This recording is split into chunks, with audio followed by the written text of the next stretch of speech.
مزید نئے بیانات سننے کے لیے چینل راہ ہدایت بیان کو ضرور سبسکرائب کریں۔ قابل احترام بزرگوں اور بھائیوں،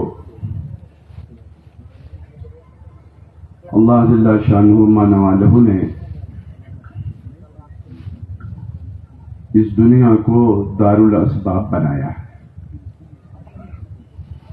یہ دنیا دارالاسباب ہے، یہ دنیا عالم اسباب ہے، اور اللہ رب العزت کی ذات عالی مسبب الاسباب ہے۔ مولانا یوسف صاحب رحمۃ اللہ علیہ کا بیان ہے، فرمایا کرتے تھے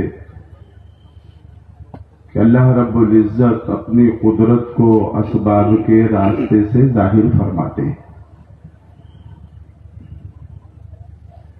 اللہ رب العزت اپنی قدرت کو اسباب کے راستے سے ظاہر فرماتے ہیں تو لوگوں کو سبب نظر آتا ہے، رب نظر نہیں آتا۔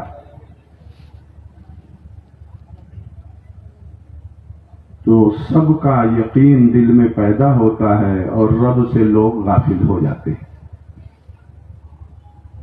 فرمایا نعمت نظر آتی ہے لیکن نعمت کا دینے والا جو منعم ہے، اللہ کی ذات ہے، وہ نظر نہیں آتی۔ بچہ ماں کے پیٹ سے پیدا ہوتا ہے، 9-10 مہینے کے بعد خوبصورت لڑکا پیدا ہوا، صورت تو نظر آتی ہے لیکن ماں کے پیٹ میں مصور جو اللہ کی ذات ہے وہ نظر نہیں آتی۔ صورت سامنے ہے، مصور سامنے نہیں ہے۔ لوگ صورت سے جڑ جاتے ہیں، مصور کو بھول جاتے ہیں۔ فرمایا روزی نظروں کے سامنے ہے، روزی نظر آتی ہے لیکن رزاق نظر نہیں آتا۔ الغرض بزرگوں دوستو، مخلوق نظر آتی ہے لیکن خالق نظر نہیں آتا۔ ایسے ہی کائنات کی ہر مخلوق اور ہر نقشہ اور شکل نظر آتی ہے لیکن کائنات کا جو خالق و مالک اللہ ہے وہ نظر نہیں آتا۔ الغرض بزرگوں دوستو، سب نظر آتا ہے، سب کا بنانے والا رب نظر نہیں آتا، تو انسان کو دھوکہ لگتا ہے۔ اور اللہ تعالیٰ نے ارشاد فرمایا یا ایھا الانسان ما غرک بربک الکریم، اے انسان تجھ کو رب کریم سے کس چیز نے دھوکے میں ڈال رکھا ہے؟ کام بنانے والا کوئی اور ہے اور تو کہیں اور سے سمجھ رہا ہے۔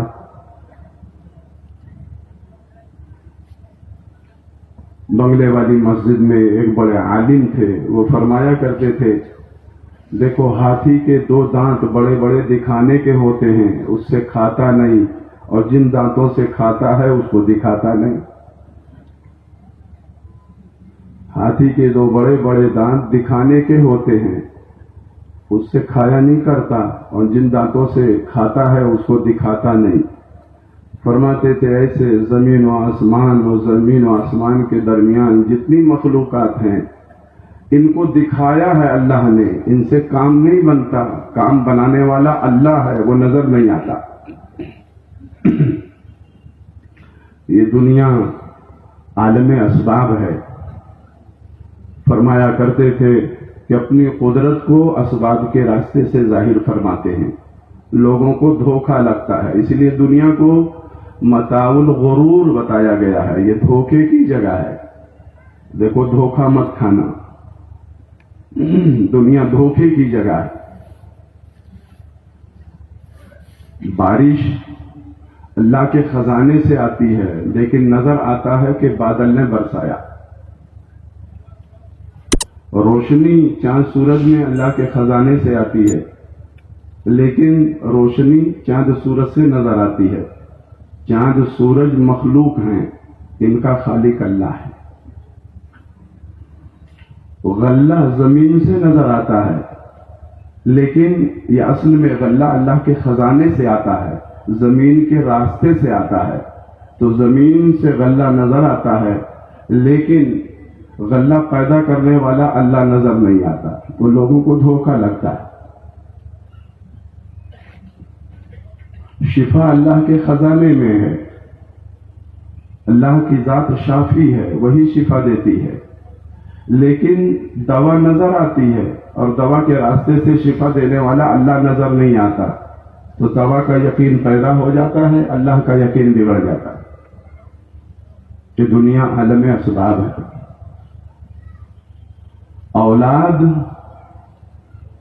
اللہ رب العزت عطا فرماتے ہیں، لیکن دکھائی یہ دیتا ہے کہ بارات گئی اور ایجاب و قبول ہوا، رخصتی ہوئی، دلہن آئی، شوہر نے اور بیوی نے ملاقات کی تو اولاد وجود میں آئی.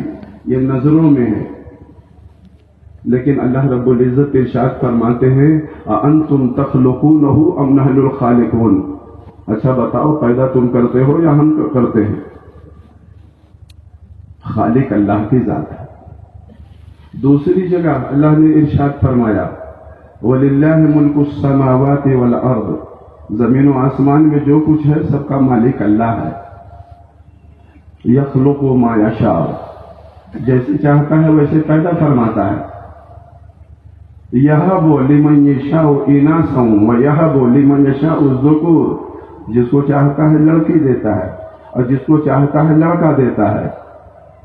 او یزوجہم ذکرانا و اناثا. اور جس کو چاہتا ہے لڑکا لڑکی دونوں دیتا ہے. ویجعل من یشاء عقیما. اور جس کو چاہتا ہے باز رکھتا ہے، نہ لڑکا دیتا ہے نہ لڑکی دیتا ہے. بزرگوں، دوستو، اللہ نے ارشاد فرمایا اے کسانوں، اے کاشتکاروں، بتاؤ وَأَنْتُمْ تَزْرَعُونَهُ أَمْ نَحْنُ الزَّارِعُونَ. کھیتی تم کرتے ہو یا ہم کرتے ہیں؟ کرنے والی ذات تو اللہ کی. یہ دنیا عالم اسباب ہے. اسباب کے راستے سے اپنی قدرت کو ظاہر فرماتے ہیں. یہی بندوں کا امتحان ہے. اگر آسمان سے سیدھے گرا دیتے، نازل کر دیتے تو سب لوگ کہتے اللہ دے رہا ہے. تو پھر کوئی امتحان کی بات نہیں تھی، تو کوئی آزمائش کی بات نہیں تھی، کوئی ابتلا کی بات نہیں تھی. ابتلا تو جب ہے نظر میں سبب ہے، یقین رب کا کرو. نظر میں شکل ہے، یقین اللہ کا کرو. نظر میں مادہ ہے، یقین اللہ کا کرو. نظر میں کھیت ہے، یقین اللہ کا کرو. نظر میں درخت ہے، یقین اللہ کا کرو. نظر میں دوا ہے، یقین اللہ کا کرو. نظر میں بادل ہے، یقین اللہ کا کرو. یہ محنت تھی.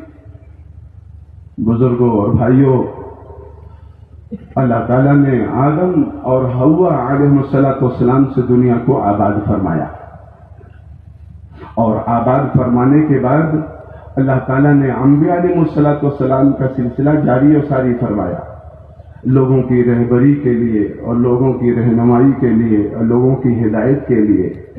نبی تشریف لاتے تھے. نبی کا کیا کام ہوتا تھا؟ نبی اللہ کا پیغام لاتے تھے، وہ انسانیت کے نام. ایک بات اور ہم اور آپ سمجھتے چلیں کہ کہیں قرآن شریف میں یہ نہیں فرمایا گیا ہے کہ اللہ رب المسلمین ہے. اللہ جو ہے وہ رب العالمین ہے، سارے عالم کا رب ہے. اور عالم میں مسلم بھی ہیں، غیر مسلم بھی ہیں، یہودی بھی ہیں، عیسائی بھی ہیں، ملحد بھی ہیں، سب کا رب اللہ ہے.